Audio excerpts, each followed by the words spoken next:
¿cómo explico yo? Me preguntó un dirigente de la pastoral universitaria en la Universidad Católica. ¿Cómo explico yo a la gente, a los católicos, a los estudiantes católicos, por qué debo estar yo orgulloso de que nuestros pueblos originarios, de que entre nuestros pueblos originarios hayan estado los mapuches? ¿Por qué valen tanto los mapuches? Siendo que yo voy a México y veo un arte grandioso, ¿no es cierto? Las pirámides de los mayas, o lo que puede haber sido el Cusco, ¿no es cierto? Que fue una ciudad grandiosa. ¿Qué tienen que mostrar los mapuches para que yo crea que realmente valen? Entonces yo le dije, mira, la explicación es bastante difícil. Entonces yo partiría así, le dije. ¿Por qué crees tú, le dije, de que entre todos los conquistadores que vinieron a América, a pesar del brillo de las civilizaciones creadas por los mayas, los aztecas, los quechuas, el único pueblo que tiene un poema épico que lo ensalza como gente muy noble, que tiene un alto sentido de la libertad y de la dignidad humana que los demás no tuvieron? ¿Por qué crees tú que existe ese poema épico? Pero no existe en México, no existe en el Perú, ¿no es cierto? Porque ellos fácilmente se rindieron al poder español. Ahora, ¿por qué se resistieron 3 siglos? En realidad fue más. Resistieron 4 siglos. Para resistir 4 siglos, eso significa que están defendiendo algo que para ellos tiene un valor enorme. Ahora, ¿qué es ese algo que ellos están defendiendo? Si ellos no pueden mostrar pirámides, ni grandes templos, ni observatorios astronómicos, ¿qué es lo que están defendiendo? Entonces yo le conté una anécdota. Le dije, después de un guillatún al que yo asistí, en que me dieron de comer una comida muy pesada, como yo tengo el hígado mal, yo casi me morí, ¿no? Y fui a convalecer al parque de Conguillío. Entonces le pregunté, ¿tú has ido al parque de Conguillío? Sí, yo he ido. Bueno, si tú date con tu imaginación para que yo describa lo que estaba viendo. Yo estaba en la playa del lago, el lago calmo. En la otra ribera, el bosque de araucarias, algunas de 2000 años. Se reflejaban en el lago y encima de la araucaria la cordillera nevada. Yo creo que... y detrás de mí el volcán Yaima, ¿no? Es uno de los paisajes más grandiosos que he visto en mi vida. Le dije. Faltaba solo que yo viera por encima de las araucarias el cogote de un dinosaurio. Eso faltaba. Entonces cuando me fui, al pasar por la secretaría, que hay, la recepción, me dijeron, mire, hay un libro blanco donde usted puede estampar su experiencia de haber estado aquí. Si quiere, escriba algo. Entonces escribí, de 3 siglos lavaron la frente combatiendo en el campo de honor. Pregunta, ¿qué defendían con tanto ahínco? Ahora me di cuenta, dije yo. Defendían el paraíso, eso defendían.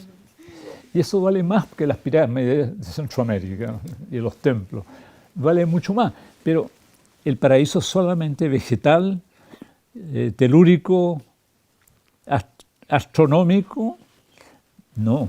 Porque en ese paraíso habitaba un tipo de hombre. Y esa es su más grande creación. Crear un tipo de hombre especial, con una sabiduría especial y una forma de educar a las generaciones jóvenes especial también. Piensa tú que cuando los quechuas irrumpieron en Chile y conquistaron la mitad de Chile y llegaron hasta el Maule y no pudieron pasar más al sur, se produjo diálogo entre ellos finalmente. Y los quechuas eran no violentos, claro que tenían batallas, pero generalmente tenían una diplomacia no violenta. Primero trataban de convencer a los pueblos de que era conveniente incorporarse a su civilización. Entonces lo hicieron también con los mapuches. Invitaron a una delegación de loncos mapuches muy importantes y los llevaron al Cusco. Y los loncos vieron esta ciudad, pero que debe haber sido una gloria, por lo que queda, uno deduce lo que debe ser esto. Y volvieron convencidos que lo de ellos era mejor. ¿Y qué era eso de ellos que ellos consideraban mejor? Esta manera de habitar la tierra, insertos totalmente en el orden natural, creando un tipo especial de hombre que no se dio en ninguna otra parte. Entonces, la obra más valiosa creada por ellos es que ellos pusieron el énfasis en el hombre y no en las cosas. Y eso es lo que le impresionó a Alonso de Ercilla. Por eso que no se escribió una epopeya como la araucana en ningún otro país. Ahora, si tú te quieres convencer de que esto es así, te recomiendo un libro que se llama Filosofía Mapuche, del profesor Siley Mora, en que él analiza el contenido de sabiduría que hay en las palabras más importantes del mapudungun. Hombre, tú le preguntas a un mapuche cómo se dice hombre, y él te va a decir wenchu, y hasta ahí va a llegar nomás. Pero si tú analizas cómo está constituida esta palabra, está constituida de otras dos palabras. Aquí es wen-chu, y wen es el apócope de wenu, que significa cielo. Y chu es derivado del verbo chung, que en este caso significa contraer. Conclusión, el hombre es un cielo contraído en un cuerpo. ¿Y qué dice el mito de cómo Dios creó al hombre? Dice que era un espíritu preexistente en el cielo y que Dios lo tomó y lo cubrió de un cuerpo y lo lanzó sobre la tierra. Ya, también Chu es, en este caso, el que fue lanzado del cielo. Por tanto, no es una filosofía materialista, es al revés. El hombre es un espíritu encarnado, tal como lo sostiene la espiritualidad bíblica. Y después, mujer, domo, eso te dice el mapuche, pero no te voy a explicar lo que significa. Sí. También es el apócope de dos palabras que se juntaron, que significa aquella por la cual somos más. ¿Aludiendo a qué? A que ella concibe la criatura, ella multiplica la especie, aquella por la cual nuestro pueblo es más, pero tiene un significado espiritual también. Aquella por la cual el hombre es más. O sea, la misión de la mujer es ¿cuál? Es despertar al hombre. ¿A qué? A sus facultades superiores. Entonces, ¿cómo lo dice el mito? Dice que cubrió a un espíritu con un cuerpo y lo lanzó sobre la tierra y quedó aturdido y dormido.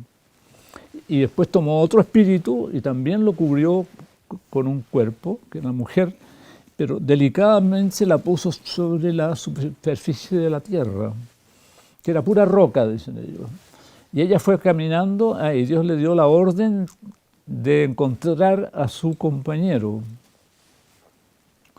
Y donde ella ponía el pie surgía la hierba y los árboles, o sea, como diosa de la fertilidad, hasta que encontró a su compañero y ella lo despertó. Así lo dice el mito. También la palabra espíritu, ¿no es cierto? Puyu, que significa lo mínimo, lo que se contrae como forma a lo mínimo, a un punto. Eso quiere decir, el espíritu no es materia. El espíritu está en otro plano. Y el hombre debe hacer un trabajo sobre sí mismo a través de toda la vida, de transformar su âme, o sea, su alma, su psique, en pu, en espíritu. O sea, alcanzar lo que decíamos antes, las instancias más altas de la conciencia. Y en ese sentido, la mujer tiene que ayudarlo. Y el hombre ayudar también a la mujer. O sea, tienen una idea muy noble de la relación de pareja. Le puse también el ejemplo del grito de guerra, ¿no? El grito de guerra es inche kai che, que significa yo, el hombre, permanece. Entonces, antes de entrar en batalla, ¿no es cierto? Todos gritan inche kai che. O sea, vamos a entrar en batalla, tal vez vamos a matar a mucha gente, vamos a derramar mucha sangre y corremos el riesgo de dejarnos llevar por nuestro odio y por nuestra furia y transformarnos en una bestia, ¿no es cierto? Y eso no debe ser. Por eso, a pesar de todo lo que vamos a hacer, yo no quiero dejar de ser humano. O sea, el hombre permanece. Bueno, vamos sumando todas estas cosas, ¿no? Son únicas en América estas cosas. O sea, crear un tipo de hombre excelente que tiene un altísimo sentido de la dignidad humana, de la libertad y de lo propio, de lo que él ha creado. Y no ha creado cosas muy sofisticadas, ¿no? La cerámica mapuche es bella. Hay cerámica mucho más elaborada, mucho más artística en el sentido europeo de la palabra, en Perú, obviamente. Allá cantean piedras, hacen edificios fantásticos. Eso no quita que la ruca sea un modelo de sabiduría de cómo habitar la tierra. Y finalmente, como era católico mi interlocutor, yo le dije, yo les pongo también el ejemplo del pueblo de Israel. ¿Cuál era la misión del pueblo de Israel? ¿Por qué lo llaman al pueblo elegido? Por la revolución monoteísta. El mundo entero era politeísta. Y por la vocación de Abraham entró el culto al Dios único en el mundo. Y la descendencia de Abraham es el pueblo de Israel. Esa era su misión. Entonces si tú hubieras podido visitar las ciudades, el hábitat del pueblo de Israel de la Biblia, te habrías cruzado con un pueblo muy modesto en creaciones. Y si hubieras entrado en las ciudades egipcias, habrías quedado con la boca abierta, ¿no?